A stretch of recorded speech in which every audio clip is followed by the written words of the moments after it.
Gab, really good to see you. Just first of all, everyone's all right? Family safe? Everyone good? Family's safe. Everybody's good. My 14-and-a-half-year-old is probably enjoying it too much and doesn't want to go back to school at all, if I'm honest. So yeah, all good. And how about yours? Yeah, okay. I mean, obviously got the baby, so he's testing things, particularly at 3 in the morning. But hey, we're okay. And the main thing is, all the staff and everyone at Future Net Zero Energy Love News are well. I think we ought to start. I don't want to spend too much time on coronavirus, but we ought to start with that.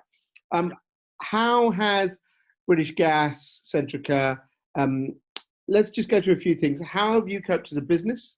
You're obviously working from home, as many CEOs are.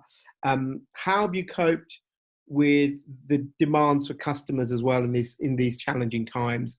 And the third thing is how you feel you'll be able to, whether you return to normal or not, you start to adapt to this new condition, things like how you'll do social distancing. So let's just start with those three points. So they're good questions, and live debate and fresh. So let's go through it. I think the first thing I'd like to start with is obviously British Gas Business is probably less than a third of businesses across the UK. And just to bring that to life a little bit, that's 6,000 schools, 4,000 hospital buildings, 7,000 care homes, under 5,000 hotels and restaurants.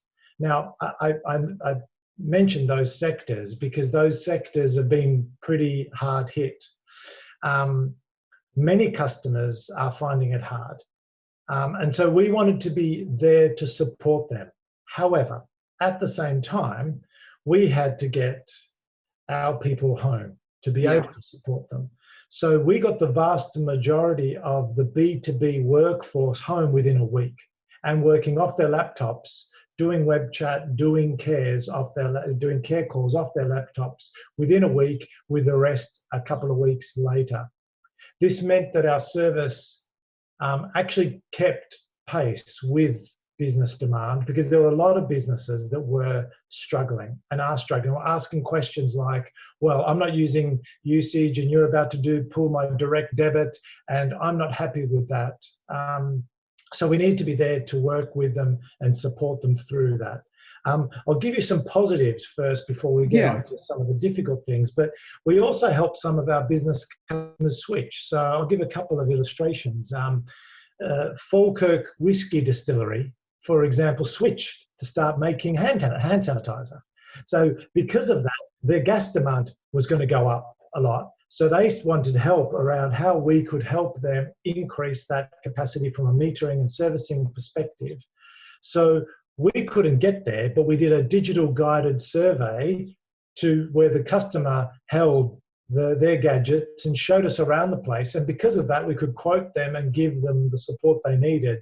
And then the team went out there within a day and within a short amount of time, which would have taken maybe 3 months, did within less than 6 weeks from start to end, and got them ready producing hand sanitizer. Another great example is Woodstone House Care Home. Their local NHS asked them to take on elderly patients from the NHS that they wanted to take out of the ward because they need to make space for their ICUs. But because of that, the care home would have had an increase in power needs. So we also helped them with increasing their capacity, putting in a new meter, etc. So there's been quite a lot of support, both in terms of businesses that have been who are struggling, as well as others that are looking to use the opportunity to pivot what they're doing. So you've had to be very adaptable then. You've put in new ways of working. Like you said, this someone does a survey, the actual customer did a survey, and then you had the ability to say, right, we can provide this solution. From their home, on their laptops, or we may have a care agent who, within the space of a week and a half, is now in the morning answering web chat, in the afternoon answering calls, and at the end of the week doing backlogs. Whilst, let's be clear, they've had maybe looking after 2 children or an elderly or providing care support. And it hasn't been great because on the one hand, they've had their family to deal with, and on the other hand, they've had businesses that are obviously struggling themselves and finding it difficult to react to that. Before I get to the businesses, in terms of our engineers, we've provided PPE for them to be able to go out and provide the boiler care activity, but obviously augmented that with the digital guided survey, where we're doing almost 100 large boilers a month now, where we're providing that, and that's accelerated our plans in that area. When you mentioned, will you be making any changes after the coronavirus? Well, at the moment, we're still in it. So we're still focusing on providing as best support we can, both for customers and engineers. But it is bringing up some great innovation. So we mentioned the web chat and calls. The other one that's interesting is that we had some capacity. So we actually hired some people in to provide support that we were going to be bringing in February. It just happened that COVID happened. So then we had said, okay, so do we tell them we don't keep them? Do we put them on furlough? But we need them. What do we do? So we actually put together a virtual training program. So 5 individuals had one teacher virtually helping them learn about SAP or billing or the energy industry. And then in the space of 6 weeks, they became a competent member of the team, which we're really proud of. So when we talk about how life will be different after COVID, actually, there's quite a lot of new things that are coming out. Last thing on COVID before we talk about net zero. Do you think that what it's shown is, we've always had, and you and I have had this discussion about kind of, is the energy industry still quite analog rather than digital? Is it still very slow moving rather than, everyone thinks of tech industries as really fast moving, or even retail much faster? Has this shown actually the energy industry is quite reactive, can be quite flexible and quite up to date when it needs to be? I think it's not just the energy industry. I think the whole world has shown that it can be quite adaptable, and that people can work from home. Now, whether they're as effective working from home, they may not put in the same amount of hours, but they may be that they're more effective for the time they do put in. And maybe, because you've got the ability to just go downstairs to the kitchen and grab some food, you're switched on more. And so I've noticed different behaviours from different members of my team. Some have been switched on all the time. Yeah. I would get a call at 9 o'clock saying, sorry to call you so late at home. It's like, well, I don't know what time it is right now. Then there are others where they may have been, it's difficult to manage them being on all the time because you just don't know. What's helped us, though, is we've had to react to businesses. And as you know, businesses are finding it difficult. They've had to survive. Some of them are looking at whether they're going to survive post this crisis. And so we've seen a huge reduction in demand for a lot of the businesses. And I think there are lots of statistics out there from National Grid overall of what the market looks like. The other things we've seen is that there's been a lot less sales.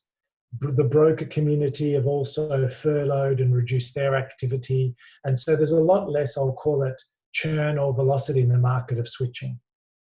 And if I move from that to where you said becoming switching you into action, I think businesses as well have had to think about how can I do things differently. And the other thing is that they're also consuming less and therefore becoming more greener and doing a lot more what would be net zero type of activity. So that's interesting. We have got a survey at the time of this recording. We've got a survey out, which we should have back very soon, where we've asked the future net zero audience about what I'm calling this net zero reset, which is at the point where COVID ends, and hopefully it'll be sooner than later. We have a dilemma. Same dilemma we had at the end of 2008-9 in the financial crash. And we went one way then. We went cheap power, we went oil and gas. We know what the market's been doing. It's really low right now. but there seems to be this thing, as you've just said, people have adapted. You know, we can see the air is clearer, we can breathe it, we can see animals, all of these things. And you know, in London, they're talking about pedestrianising places that you'd never think would be pedestrianising, changing the way that vehicles transport. Do you believe that businesses, and there will be casualties, but there will also be successes after this? Do you think there will be the appetite to say the path we were on before COVID, which was towards net zero and all the kind of stuff around Extinction Rebellion, the momentum of the public? Do you think businesses will say, actually, that's still where I want to go? Or do you think they might be tempted to think short-term gain by cheaper fossil fuel investment and looking at and various things that, you know? I think your question has answered it, which is there'll be two different approaches. You think so? And the reason I say that is that going back to 2008, 2009, back then I was the head of group strategy for Centrica.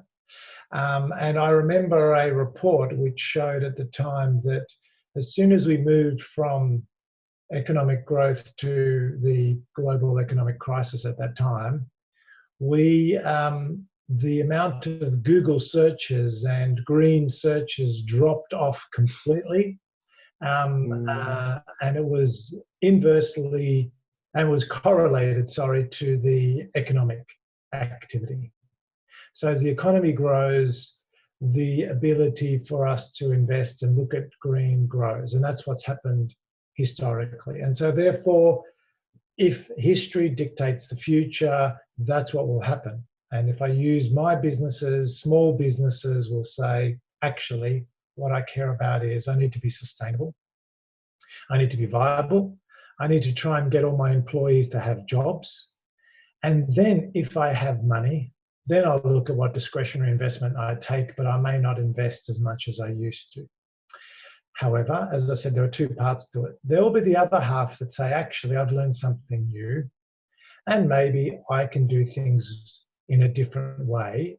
And like the energy industry and other industries, what we would have planned for and taken 6 months of discussion and debate to look at whether we can move half our staff to be doing more virtual capability from home, we did within a week. Of course. And you might find that both small and large businesses say, maybe there's a different way. Yeah. And so the hope would be that when that discretionary investment does come, that gets focused on what would be less carbon intensive infrastructure. And that would be the hope, i.e. the next car would be electric. They'll be maybe looking for a more energy efficient appliance, whether that's heating, ventilation equipment, or they'll be looking at upgrading to a more efficient boiler, or be looking potentially to just have a split unit and avoid gas altogether, or they'll be looking at whether there's other ways of getting green gas, and being a little bit more open to the different alternatives that there are. For your organisation, for British Gas Business in particular, what do you think that the challenge will be post-COVID? So where are you sitting in that? So do you think that you're going to be able to say, yes, we're going to change certain behaviours, maybe have less people working in the office, having shifts? Are you going to start stopping flights? All these sort of things. Have you got any ideas around any of that at present?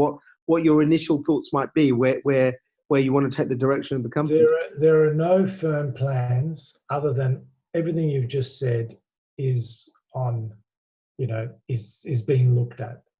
We had committed to be net zero by 2050. And in fact, over the last decade, as you know, Centrica has been quite committed to being as low carbon intensive as possible. In fact, we produce, I think the calculation will be something like 80% less carbon than we did back then.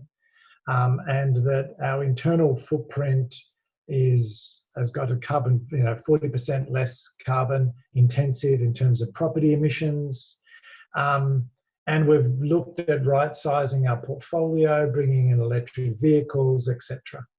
So we've already committed to go down that journey. So we'll think we will continue. Has things given us a nudge forward to move forward faster? And I think that discretionary travel will Mm. probably reduce, because we've learned that we can work quite effectively. And then in fact, you could argue that some of the staff enjoyed going out and traveling and doing that. And maybe because of the need to recover and that potentially the economic recession might take a year or two, that's a discretionary activity.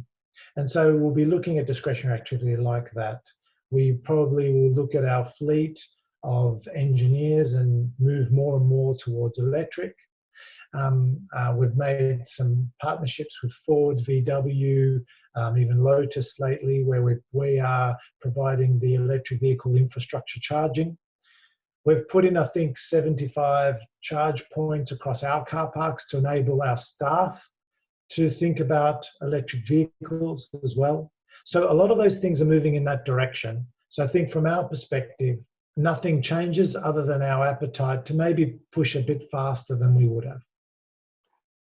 One of the aims of Future Net Zero, and again, thank you so much for supporting us on this platform, is for large organizations like you to lead, but also influence your supply chains and finally educate. Let's take that middle one, influencing the supply chains. How important will that be going forward? And I spoke to another CEO who said, we are aiming to take our supply chain with us. We want them to be net zero. So the products we buy from them, the things that we have, the embedded carbon, we are accounting for that. Yeah. What is your vision around that? I think we're in the same place, that working with our supply chains, we are looking to help them be more energy efficient as well.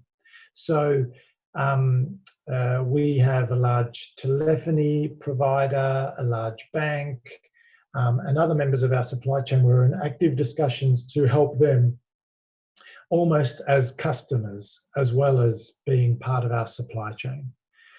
I'll get into what we're doing with them in a minute, but in terms of the rest of our supply chain, if I give you a little bit more insight on that, if you think about our engineers, they go out with many spare parts and packaging for those parts.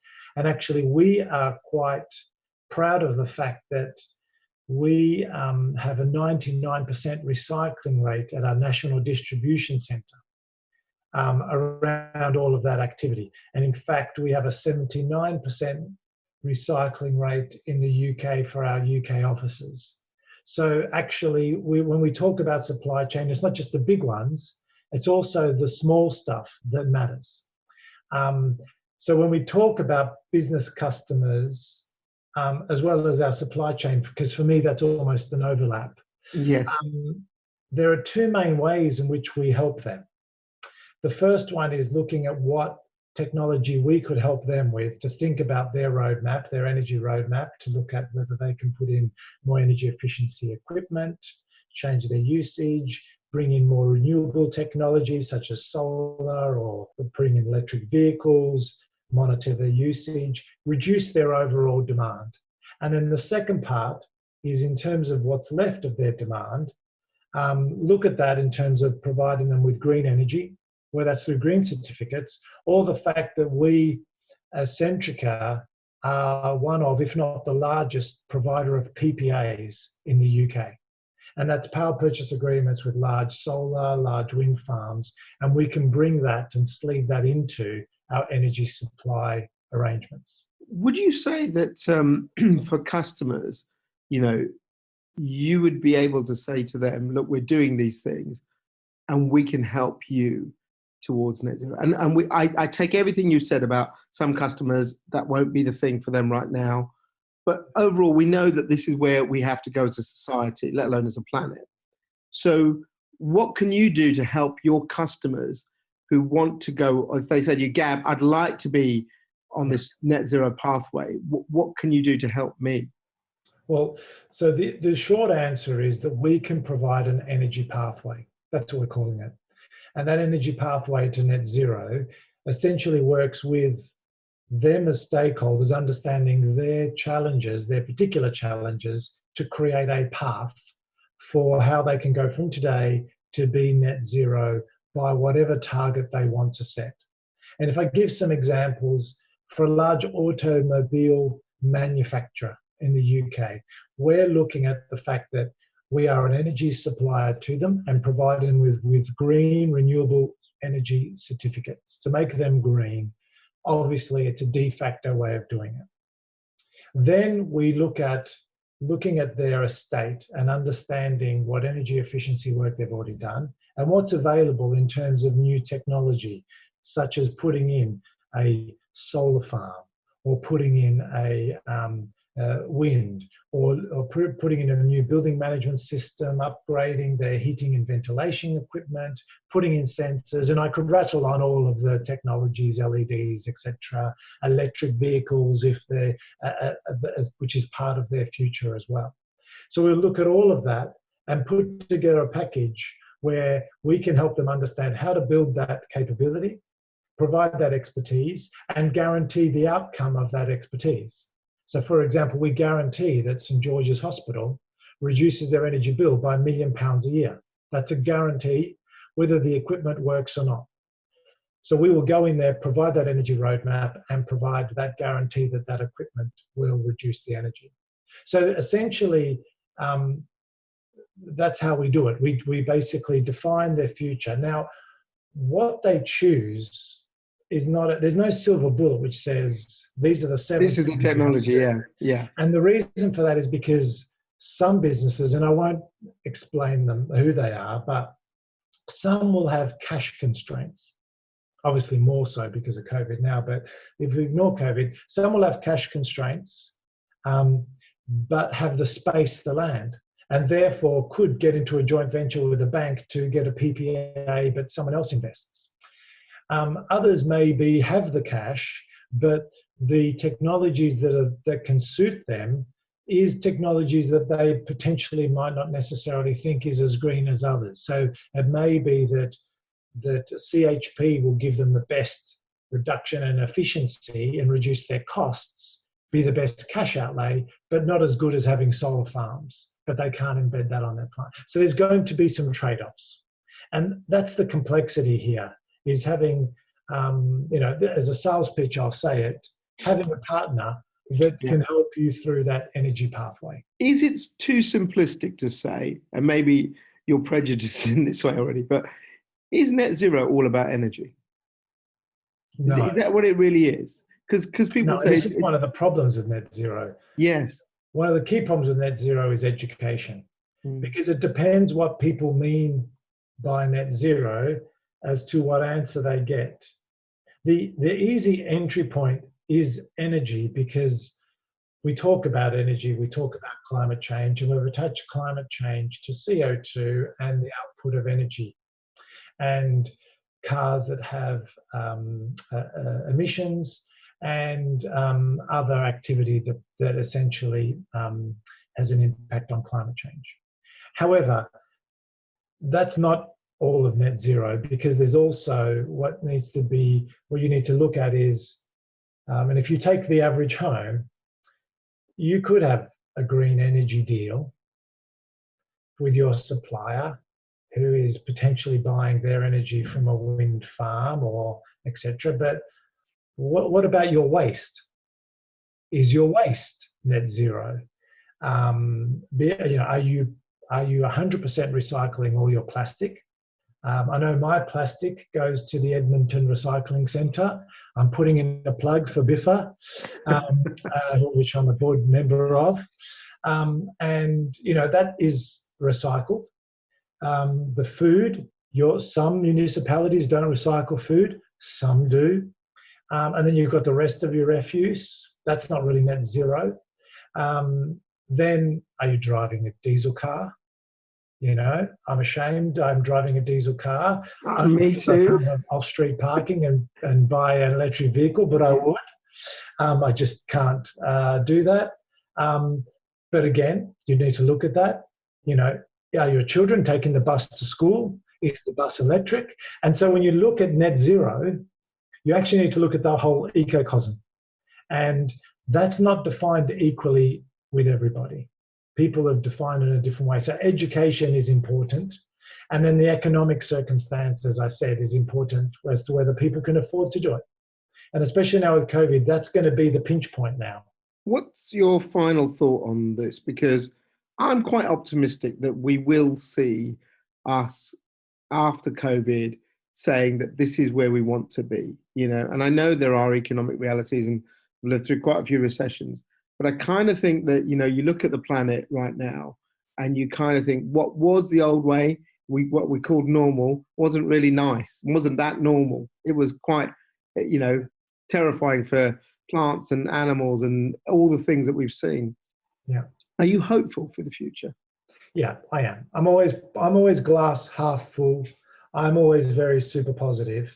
And I'm not saying it because it's also my company's mantra, Centrica looking to be net zero. I'm also, you can hear from my accent, I'm an Aussie.